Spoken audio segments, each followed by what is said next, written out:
Председателот на собранието Џафери, министерот Манчевски и пратеникот Кирацовски сведочеа за директни закани и извици за убиство на Заев и села, но и за хаотичната состојба во прес-салата, каде летале предмети и удари од сите страни.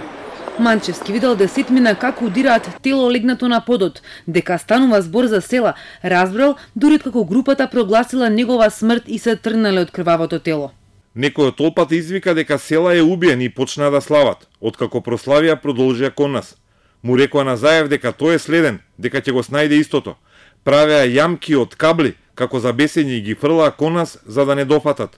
Тројцата сведоци препознаа и дел од обвинетите кои биле во пресалата на собранието на 27 април. Толпата наликуваше на бесна орда која имаше за цел да убие некого. Не спаси нашата присебност, обезбедувањето на Спасовски, Заев и Господ, рече пратеникот Кирацовски, кој раскажа и дека пратеникот Владко Ѓорчев добил шлаканица додека застанал во нивна одбрана.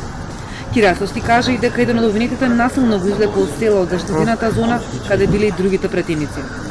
Република Македонија одамна веќе е правна држава и сите оние кои што биле нарачатели, извршители или помагатели на немилиот настан мора да одговарат согласно позитивните законски прописи. Председателот на собранието Џафери рече дека не го видел нападот на села, бидејќи бил заштитен со кордон од пратеници и обезбедување, а толпата фрлала предмети од салата од сите страни. Слушнал извици: "Ќе ве убиеме сите, нема да излезете од тука, предавници, ја продадовте државата."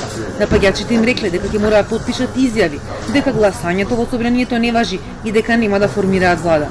Прашања поставуваше и адвокатот на села. Ги идентификува обвинетите како лица кои што учествувале на настаните на 27 април, како лица кои што упатиле сериозни закани кон оштетениот. Верувам дека придонесува доста за расветлување на целиот случај. Судењето продолжува на 16 април, со сведочење на други пратеници.